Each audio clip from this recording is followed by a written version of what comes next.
우리 동산교회를 방문해 주신 모든 분들 주님의 이름으로 환영하고 축복합니다. 우리가 함께 모여 예배드릴 때 하나님의 은혜가 풍성하게 넘칠 줄로 믿습니다. 우리가 함께 봉독해 올린 마태복음 20장 말씀은 이렇게 시작합니다. 우리 1절 말씀 함께 읽어보도록 하겠습니다. 천국은 마치 품꾼을 얻어 포도원에 들어보내려고 이른 아침에 나간 집주인과 같으니, 그러니까 천국이 무엇과 같다는 거예요? 집주인과 같다. 그런데 그 집주인은 어떤 사람이냐면 품꾼을 얻어서 포도원에 들여보내려고 했던 사람이다. 그러니까 자신의 포도원을 가꾸려고 했던 사람이다라는 거죠. 그래서 집주인은 자신의 포도원을 가꾸기 위해서 사람들을 찾아 나섰습니다. 그런데 말씀을 잘 들여다보면 이른 아침에, 몇 시인지 모르는 이른 아침에 한 무리를 뽑고요. 그 다음에 3시, 6시, 9시, 11시 이렇게 사람들을 뽑습니다. 그러니까 유대의 시간을 지금 우리나라의 시간으로 환산을 하려면 더하기 6을 하시면 돼요. 그러니까 3시는 9시고, 그죠? 6시는 낮 12시고, 9시는 오후 3시고, 11시는 17시가 되니까 오후 5시가 되는 겁니다. 그런데 잘 말씀을 들여다보면 9시에서부터 11시까지 뽑은 사람은 주인이 필요해서 뽑은 사람들이 아니었어요. 처음에 뽑은 사람들로 그 포도원을 가꿀 수도 있었어요. 그런데 주인이 장터에 나가 보니까 사람들이 아까 사람을 뽑아온 곳에서 사람들이 어떻게 하고 있었냐면 놀고 있었대요. 그래서 오전 9시, 12시, 3시, 5시에 사람들을 계속 뽑아오는 겁니다. 나중에 포도원으로 들어온 사람들은 어떤 사람들이었을까요? 자신의 가족들을 먹여 살리기 위해서 일용직이라도 하려고 했던 사람들이죠. 그런데 이들이 어디로 일할 자리로 뽑혀가지 못하니까 그냥 그 자리도 떠나지 못하고 있었던 거예요. 이른바 노동시장에 가서 그날 어떤 사람에게 자신이 팔려가야 되는데 팔려가지를 못한 거예요. 그것만 보아도 사람들의 기준에서 보면 이 사람들은 일을 잘할 것 같은 사람들이에요? 못할 것 같은 사람들이에요? 못할 것 같은 사람들이죠. 그러니까 뽑혀가지 못하고 있었겠죠. 그리고 오늘 팔린 사람들이라고 할지라도 내일 또 팔려간다는 보장이 없는 사람들. 끝까지 기다린 사람이 오후 5시에 포도원으로 뽑혀갔는데 그렇다고 오후 5시에 이 사람이 장터에 나온 게 아니었어요. 아침 일찍부터 나와 있었던 거예요. 그런데 그냥 돌아가도 되었을 텐데 그러질 못하고 있는 겁니다. 마지막 끈을 놓지 못하고 있었던 거예요. 왜냐하면 자기가 하루 벌지 못하면 자신의 가족들이 전부 어떻게 해야 돼요? 다 먹을 것이 없는 신세니까. 그러니까 그냥 돌아가서 자신만을 기다리고 있던 사람들, 그 가족들을 볼 면목이 없었던 거예요. 그래서 어떻게 해서라도 남은 1시간이라도 일을 할 수 있도록 그 장터에서 기다리고 있었던 사람들이죠. 그렇게 해야 자신의 가족들에게 뭐라도 조금이라도 먹일 수 있으니까. 그들의 마음이 어떻겠어요? 그들의 마음이 어땠을 것 같으세요? 안타깝고 또 두렵고 불안하고 그 심정이 정말 타들어갔을 거예요. 그런데 이 주인은 자신에게 필요도 없으면서 그 놀고 있던 사람들을 다 자신의 포도원으로 들여보낸 겁니다. 일하게 시켰어요. 그리고 한 데나리온이라는 금액을 주기로 합니다. 주인의 선택을 받지 못했던 사람들, 누가 봐도 일을 잘하지 못할 것 같은 사람들이었는데 그 사람들까지도 다 일을 할 수 있도록 마련해주고 자신의 포도원에 보내드렸던 주인, 그 주인이 바로 무엇과 같다는 거예요? 천국과 같다는 거예요. 천국은 우리가 천국에서 필요 있기 때문에 부르시는 곳이 아니에요. 우리가 능력이 있기 때문에 부르시는 것도 아니에요. 주인의 자비와 사랑이 넘치는 곳이 바로 천국입니다. 세상은 수요와 공급의 법칙에 따라 흘러갑니다. 그래서 일자리보다 일자리를 찾는 사람이 많으면 월급이 내려가요. 그런데 일자리보다 일자리를 찾는 사람이 더 적으면 어떻게 돼요? 월급은 올라가게 되어 있죠. 하지만 천국의 법칙은 그런 것이 아닙니다. 천국은 자비와 사랑의 법칙입니다. 필요도 없는 사람들을 받아주시는 것이고, 그런 사람들도 일했을 때 그들의 월급을 주시는 곳. 우리도 마찬가지입니다. 우리가 천국에 가는 이유는 우리 스스로가 무언가를 잘했기 때문이 아니에요. 오직 하나님의 사랑과 은혜로 들어가는 곳임을 꼭 믿으시기 바랍니다. 절대로 자신을 과신해서는 안 됩니다. 내가 무엇을 잘해서 가는 것이 아니에요. 우리가 지금 멀쩡히 교회 나와 예배하고 또 저는 설교하고 있지만 나에게 어떤 일이 생겼을 때 쉽게 주님을 떠날지도 모르는 사람들이 바로 우리들입니다. 우리가 믿어야 할 것은 하나님의 은혜고 하나님의 사랑이지 절대 내 자신의 믿음이 아니라는 사실을 꼭 기억하시기 바라요. 우리의 믿음으로 천국에 가지 않습니다. 하나님의 은혜와 사랑으로 들어가는 것입니다. 주인의 시각은 사랑의 시각이었고 긍휼의 시각, 즉 불쌍히 여기는 시각이었듯이 우리의 허물과 죄악을 아무 대가 없이 용서해 주시고 우리에게 복을 내려주시고 천국으로 맞아주시는 그 하나님의 은혜 때문에 우리가 지금도 살고 있는 겁니다. 이 세상 사람들은 그렇게도 많이 정의를 외치지만 정의로운 사회가 되지 못하는 이유는 무엇입니까? 바로 사랑의 마음이 없기 때문입니다. 사랑의 마음이 없는 정의는 사람을 아프게 찌르는 칼과도 같습니다. 하지만 사랑과 함께하는 정의는 사람을 고치는 의사의 메스와도 같죠. 우리가 믿어야 할 것은 오직 주님 예수 그리스도의 십자가의 보혈과 부활의 영광뿐인 줄로 믿습니다. 그 믿음이 우리를 천국으로 이끌어가는 것이지 내가 스스로 무언가를 잘하고 있다는 생각은 절대로 해서는 안 됩니다. 그런데 일이 끝나는 시간이 이제 다가왔어요. 일을 마치고 주인의 품삯을 나눠줄 시간이 되었다는 거지요. 이건 어떤 의미일까요? 우리에게 분명히 심판의 때가 온다는 겁니다. 세상이 영원할 것 같고 우리가 이 땅에서 겪고 있는 아픔이나 어려움들이 너무너무 커서 그 아픔에서 벗어날 수 없을 것 같지만 우리 주인이신 예수 그리스도께서 다시 오셔서 우리의 삶을 돌아보실 때가 있다는 거예요. 그러니 어려움 가운데 너무 많이 아파하지 마세요. 어려움이 있더라도 고통이 있더라도 그냥 주저앉지는 마시기 바랍니다. 예수 그리스도께서 반드시 우리를 위해 준비해 주신 천국에 들어갈 날이 반드시 올 줄로 믿습니다. 그날의 영광은 이 땅의 고난과는 비교할 수도 없다 그랬어요. 그 반대도 마찬가지예요. 내가 세상에서 부유하게 살고 있고 평안한 삶을 누리고 있고 그냥 걱정 없이 그럭저럭 잘 살고 있으니까 그것이 영원할 거라고 절대로 착각해서는 안 됩니다. 언젠가 예수님께서 다시 오셔서 심판하실 날이 옵니다. 언제까지 내가 누리고 있는 것들이 영원할 것이라고 착각해서는 안 돼요. 중요한 것은 하나님의 기준, 천국의 기준, 즉 은혜와 사랑의 마음으로 우리가 살아가야 하는 거고 우리가 받고 있는 그 은혜와 사랑에 감사하는 삶을 살아야 하는 것입니다. 본문에서 주인이 일하는 사람들에게 셈을 쳐주는데 제일 먼저 온 사람부터 주지 않고 제일 나중에 온 사람부터 줍니다. 제일 늦게 온 사람이 11시, 그러니까 오후 5시에 온 사람이에요. 날이 저물매 셈을 시작했다고 했는데 뒤에도 나오지만 이때가 시간이 근 6시쯤 되었던 거죠. 1시간밖에 일하지 않았어요. 제일 마지막에 온 그 1시간 일한 사람에게 주인이 얼마를 줬어요? 1 데나리온을 줬죠. 그때 먼저 온 사람들은 어떻게 생각했을까요?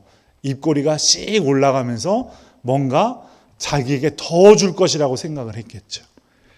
기대를 품었어요. 그런데 무슨 일이 생겼습니까? 먼저 온 자들이 더 받을 줄 알았는데 주인은 모든 사람에게 똑같이 1 데나리온씩을 주었습니다. 그들의 마음에 섭섭함이 생기기 시작했죠. 11절 말씀에 보니까 주인을 원망하였다고 기록합니다. 그리고 그 이후에는 그렇게 말합니다. 12절 말씀을 함께 읽어볼게요. 받은 후 집 주인을 원망하여 이르되 나중 온 이 사람들은 1시간밖에 일하지 아니하였거늘 그들을 종일 수고하며 더위를 견딘 우리와 같게 하였나이다. 이들의 불만은 뭐예요?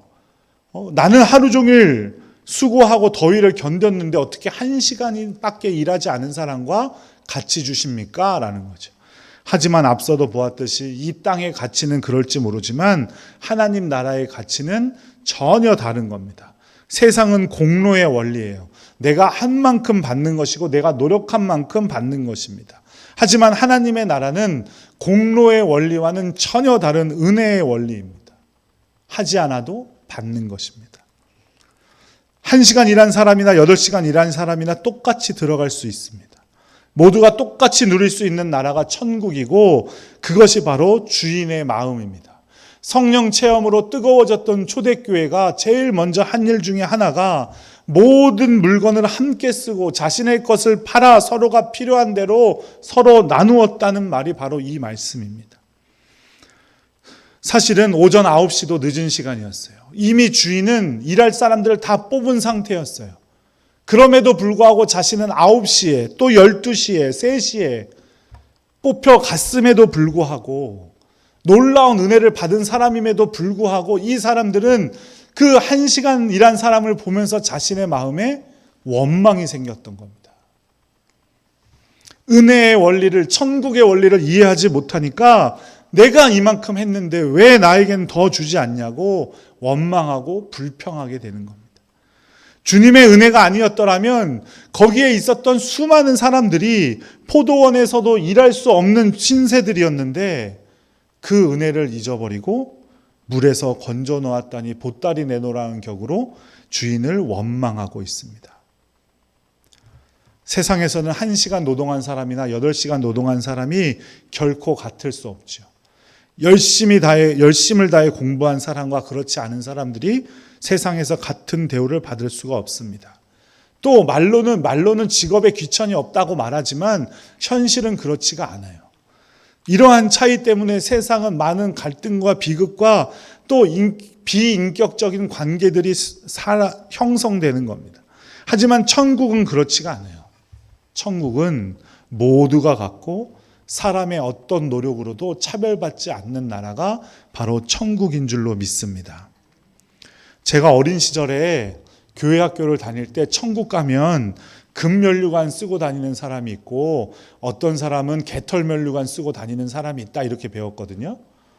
그런데 그 교회 학교 선생님은 믿음 생활 잘 하라는 의미에서 그렇게 말씀하셨지만 그것은 사실은 성경과는 전혀 맞지 않는 말이에요.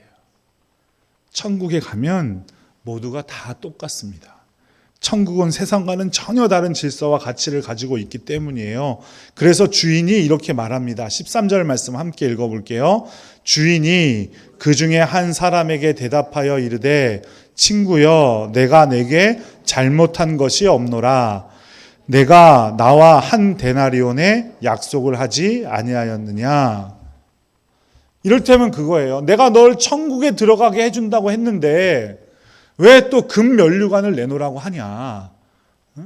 그럼 저 사람은 개털면류관을 써야 된다는 말이냐? 천국에서는 모두가 한 형제이고 구원받은 백성일 뿐이지 더 높은 사람, 더 낮은 사람이란 있을 수가 없다. 이렇게 말씀하시는 겁니다. 불완전하긴 하지만 그런 천국의 질서와 가치가 이 땅에서 실현되는 곳이 있는데 그곳이 어딜까요? 교회죠. 그런데 우리가 세상에서만 살아오기 때문에 교회에서도 세상의 가치와 질서를 그대로 적용하려고 할 때가 많습니다. 그래서 직분을 줄 때 헌금 많이 하는 사람, 사회적으로 명예나 권력이 있는 사람, 또 학벌이 높은 사람, 이런 사람 주려고 할 때가 많지요. 그런데 이런 모습은 절대적으로 잘못된 겁니다. 영적인 질서, 천국의 질서는 그런 차별이 없는 곳이에요. 14절 말씀 함께 읽어보도록 하겠습니다. 내 것이나 가지고 가라. 나중 온 이 사람에게 너와 같이 주는 것이 내 뜻이니라. 주인의 뜻이 뭐라고요? 같이 주는 것이 주인의 뜻이다라는 겁니다. 하나님의 뜻, 천국의 원리는 같이 주시는 겁니다. 예수님의 이런 말씀을 듣고 있던 제자들은 어떤 사람들이었습니까? 성령으로 거듭나기 전에는 굉장히 세상적인 인물들이었어요. 그래서 예수님과 함께 하면서도 혼자 머릿속으로 뭘 생각하고 있었냐면 예수님의 나라가 임했을 때 누가 더 높은 사람이지? 우리 제자들 중에 누가 더 높은 사람이지? 이거 생각하던 사람들이에요. 예수님은 그런 생각을 하고 있던 제자들에게 착각하지 말아라. 내 나라는 절대로 그런 것이 아니다라고 말씀해 주고 있는 겁니다. 교회에도 이런 말씀이 똑같이 적용됩니다. 우리 교회에는 그런 분들이 한 분도 안 계시지만 오래된 교회에 가면 자신들이 교회를 오래 섬겼다고 그것이 무슨 특권이나 되는 듯이 생활하시는 분들이 있습니다. 그거 바른 일이 아니죠. 물론 이 자리에는 이 교회를 위해서 오랫동안 헌신한 분들도 계시고 이제 막 나오신 분들도 계시고 하지만 모두가 어떻다는 거예요? 다 똑같다는 거예요. 이것을 잘 보여주는 인물이 바로 세례 요한입니다. 예수님보다 이 땅에 먼저 와서 세상의 명예와 인기 등의 모든 것을 포기하고 주님의 길을 예배했던 역할을 했던 사람이에요. 이 사람이 먼저 와서 내가 이만큼 했으니까 예수님 내 지분을 이만큼 내주십시오. 당신이 내 제자들을 얼마큼 데려갔으니까 지분을 얼마큼 나에게 주세요. 라고 말씀하시지 않았어요. 그는 예수님의 신발끈도 자기가 만질 수 없는 존재임을 고백했고 결국 왕에게 목이 잘리는 최후의 순간을 맞게 됩니다. 그럼에도 불구하고 그때까지 내가 먼저 믿었으니까 내가 더 많이 가져야겠다라는 마음 갖지 않았어요. 그것은 세상의 질서입니다. 내가 이만큼 했는데 왜 하나님은 나에게 주시지 않는 거야? 라는 마음은 은혜의 원리가 아니에요. 우리는 이미 놀라운 은혜를 받은 사람들입니다. 포도원에서 일할 수 없었는데 일하게 된 나중에 온 사람들과 같은 사람들이에요. 또한 이 말씀은 유대인들을 위한 말씀이에요. 유대인들은 선민이라고 해서 선택된 백성이라는 의식이 강했죠. 몇천 년 동안 그들은 하나님께서 자신들을 선택하셨다는 자부심으로 살아오고 있었어요. 그들은 하지만 하나님께서 그들을 선택하신 이유를 전혀 착각하고 있었습니다. 하나님께서는 이스라엘을 선택하신 이유는 그들만 구원하신다라는 의미가 아니라 모든 인류를 향한 하나의 모형으로 보여주신 거죠. 그런데 유대인들은 이방인들에게는 구원이 없고 이방인들은 개와 돼지나 마찬가지다라고 단정짓고 있습니다. 그것이 지금까지도 얼마나 많은 역사의 비극을 낳고 있습니까? 마치 먼저 와서 왜 자신들에게 한 데나리온밖에 주지 않냐고 따지고 있는 사람들과 같았던 겁니다. 선택받았다는 것은 매우 중요한 사실이고 먼저 믿게 된 것도 매우 중요한 사실입니다. 하지만 그것은 특권이 아니라 하나님께서 우리에게 깊은 뜻을 가지고 계신 것임을 꼭 기억하시기 바랍니다. 먼저 온 사람들이 누려야 할 기쁨은 다른 사람 한 데나리온 받을 때 나는 두 데나리온, 세 데나리온을 받게 되기 때문이 아니에요. 우리가 누려야 할 기쁨은, 먼저 믿게 된 자들이 누려야 할 기쁨은 내가 선택받을 수도 없는데 선택받은 것에 제일 먼저 감사하고 기뻐해야 합니다. 그리고 두 번째, 늦게 온 사람도 함께 천국 갈 수 있다는 것을 기뻐할 수 있어야 합니다. 예수님이 십자가에 달리실 때 좌우에 십자가가 하나씩 더 있었습니다. 둘 다 강도였는데 한 사람은 천국에 갔고 한 사람은 천국에 가지 못했죠. 천국에 간 강도는 예수님과 함께하지도 않았고 예수님께 성경 말씀을 배워본 적도 없고 믿음 생활을 똑바로 한 적도 없고 어떤 훈련도 해본 적이 없는 사람이에요. 그가 천국에 갔습니다. 이 이야기를 들을 때 여러분은 어떤 생각이 드십니까? 나도 그 강도처럼 젊었을 때는 끝까지 놀고 즐기고 내 마음대로 살다가 죽기 직전에나 믿어야겠다 이런 마음이 드십니까? 아니면 왜 저런 사람도 살려주냐 이런 마음이 드십니까? 그것도 아니면 와 저런 사람까지도 구원해 주시니 그 놀라운 은혜가 참 크구나. 그 은혜에 감사해야겠구나. 이런 생각이 드십니까? 1번, 2번, 3번 어떤 겁니까? 3번이죠. 우리가 먼저 믿은 기쁨은 거기서 찾아야 되는 거예요. 저 사람 한 데나리온 받았으니까 나 더 많이 일한 나는 2데나리온, 3데나리온 받아야겠다. 그게 아니란 말입니다. 그건 천국의 원리가 아니에요. 처음 온 사람이나 늦게 온 사람이나 똑같이 주님은 천국에 맞이해 주시는 줄로 믿습니다. 그게 바로 은혜의 하나님이고 긍휼의 하나님입니다. 이와 같은 비유가 바로 또 하나 있는데 탕자의 비유입니다. 탕자가 돌아왔을 때 아버지가 혼내서 집에서 쫓아내도 아버지를 탓할 사람은 아무도 없었을 거예요. 그런데 아버지는 아들을 기다렸고 문 밖에 서서 항상 저 동구 밖을 바라보며 자신의 아들을 기다렸어요. 자신의 아들이 터덜터덜 걸어오는 것을 한눈에 보게 되죠. 그리고 먼저 달려가 돼지치고 오느라 냄새도 엄청 났을 텐데 그 아들을 안아주고 입 맞추고 반지를 끼워주고 옷도 입혀주고 신도 새로 신겨줍니다. 그런데 그것을 못마땅하게 바라보고 있던 한 사람이 있었어요. 누구예요? 탕자의 형, 큰아들이었죠. 큰아들은 자신은 아버지 옆에서 착실하게 살았고 재산을 축내지도 않았는데 또 자신의 동생과 무엇을 자신의 그 아버지의 재산을 나누어야 된다는 게 너무너무나 배 아팠을 거예요. 큰아들이 나쁜 사람이라서 그런 게 아니에요. 모든 사람들이 다 그렇죠. 하지만 아버지는 달랐습니다. 마지막 시간까지도 우리를 기다리시는 분이 우리 하나님 아버지이신 줄로 믿습니다. 그 아버지 하나님의 나라가 바로 천국이에요. 우리는 그 놀라운 나라에 초대받고 들어갈 수 있는 자격을 얻게 된 사람이에요. 그러면 다른 사람이 들어오지 못하도록 발로 차고 다른 사람과 나누는 것을 기분 나빠하는 것이 아니라 다른 사람들도 함께 갈 수 있도록 신앙생활을 해야 하는 겁니다.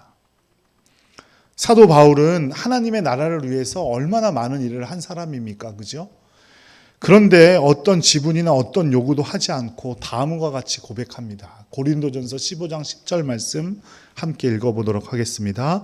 그러나 내가 나된 것은 하나님의 은혜로 된 것이니 내게 주신 그의 은혜가 헛되지 아니하여 내가 모든 사도보다 더 많이 수고하였으나 내가 한 것이 아니요 오직 나와 함께 하신 하나님의 은혜라. 내가 하나님의 나라 위해서 정말 많은 수고를 했는데 그것이 불평불만할 것이 아니고 나에게 많은 것을 주지 않으셨다고 불평불만할 것이 아니고 나가 많은 일을 하게 된 것, 하나님의 나라를 위해 일한 것, 그것이 하나님의 은혜다. 나는 일할 자격조차 없는 사람인데 하나님께서 나를 사용해 주셨다 이 말입니다. 우리는 하나님의 은혜로 영원한 죽음에서 생명으로 건짐을 받은 사람이에요. 이보다 더 큰 축복은 없습니다. 그렇다면 그 은혜에 감사하며 은혜의 원리대로 살아야 합니다. 나보다 더 많이 가진 사람을 보고 원망하는 마음도 없어야 하고 그 놀라우신 은혜가 있는데도 다른 것들을 주지 않으신다고 불평하지도 말아야 합니다. 오직 겸손히 감사하는 마음으로 살아야 합니다. 그럴 때 우리에게 모두 같이 주시기를 원하는 하나님께서 우리에게 더 좋은 것을 베풀어 주실 줄로 믿습니다. 세상은 한계가 있어요. 제한이 있죠. 모두 함께 가질 수가 없어요. 하지만 하나님의 은혜와 사랑은 한이 없어서 모두가 쓰고 나누어도 차고 넘칠 줄로 믿습니다. 그 놀라우신 은혜의 자리를 찾는 여러분들 되시기를 간절히 축복합니다. 세상은 한계가 있어서 서로 빼앗으려고 하고 저 사람이 한 데나리온 가져가면 내 것을 빼앗긴 것 같고 그래서 갈등이 넘치고 싸우고 서로 더 많이 가지려고 애쓰지만 천국의 마음은 그렇지 않아요. 저 사람이 한 데나리온 가지고 갔다고 해서 내 것이 빼앗기는 것이 아닙니다. 그것에 오히려 감사하고 더 함께 기뻐할 때 한 데나리온보다 더 큰 것을 누리게 될 줄로 믿습니다. 그 은혜의 자리를 찾는 복된 성도님들 되시기를 간절히 기도드립니다. 어떤 죄인이라도 예수 그리스도의 이름만 있으면 그곳으로 갈 수가 있습니다. 은혜의 보좌 앞에서 참된 평안과 사랑을 누리는 복된 동상권석들 되시기를 간절히 축복합니다. 기도하겠습니다. 하나님 아버지, 주님께서 천국의 질서로 우리를 살게 하시니 감사드립니다. 우리도 주님의 은혜를 따라 살아가게 하시고 그 은혜를 모르는 자들에게 은혜를 전하며 또 함께 누릴 수 있음을 감사하는 성도들이 되게 하시옵소서. 더욱더 겸손히 하나님의 나라를 소망하며 이 땅을 살아갈 수 있도록 성령님 우리와 함께하여 주시옵소서. 예수 그리스도의 이름으로 간절히 기도드립니다. 아멘.